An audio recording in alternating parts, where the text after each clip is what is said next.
Genesis 32. And Jacob went on his way, and the angels of God met him. And when Jacob saw them, he said, This is God's host, and he called the name of that place Mahanaim.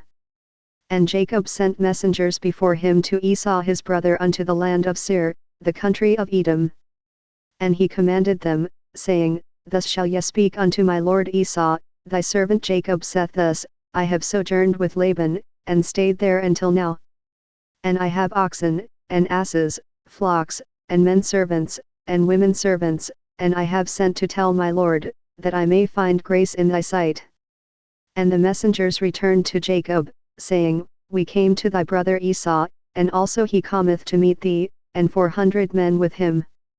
Then Jacob was greatly afraid and distressed, and he divided the people that was with him, and the flocks and herds and the camels, into 2 bands. And said, If Esau come to the one company, and smite it, then the other company which is left shall escape. And Jacob said, O God of my father Abraham, and God of my father Isaac, the Lord which saidst unto me, Return unto thy country, and to thy kindred, and I will deal well with thee. I am not worthy of the least of all the mercies, and of all the truth, which thou hast showed unto thy servant, for with my staff I passed over this Jordan, and now I am become 2 bands. Deliver me, I pray thee, from the hand of my brother, from the hand of Esau, for I fear him, lest he will come and smite me, and the mother with the children. And thou saidst, I will surely do thee good, and make thy seed as the sand of the sea, which cannot be numbered for multitude. And he lodged there that same night, and took of that which came to his hand a present for Esau his brother. 200 she-goats, and 20 he-goats, 200 ewes, and 20 rams. 30 milch camels with their colts, 40 kine and 10 bulls, 20 she-asses, and 10 foals. And he delivered them into the hand of his servants, every drove by themselves, and said unto his servants, Pass over before me, and put a space betwixt drove and drove. And he commanded the foremost, saying, When Esau my brother meet thee, and asketh thee, saying, Whose art thou? And whither goest thou? And whose are these before thee? Then thou shalt say, They be thy servant Jacob's, it is a present sent unto my lord Esau, and, behold, also he is behind us.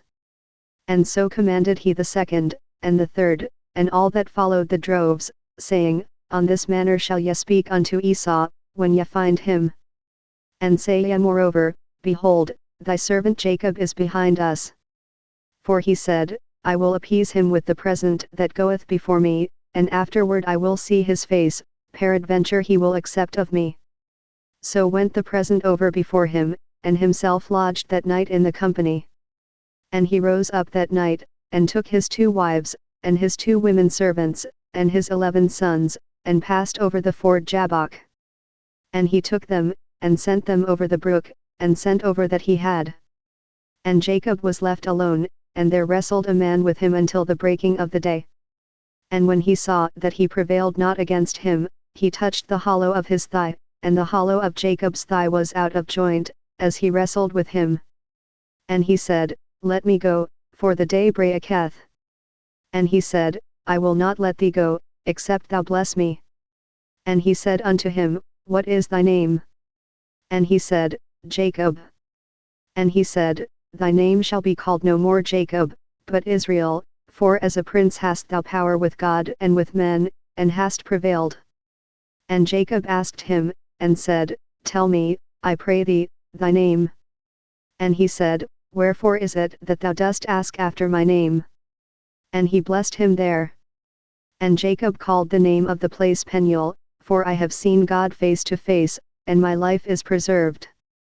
And as he passed over Peniel the sun rose upon him, and he halted upon his thigh. Therefore the children of Israel eat not of the sinew which shrank, which is upon the hollow of the thigh, unto this day, because he touched the hollow of Jacob's thigh in the sinew that shrank.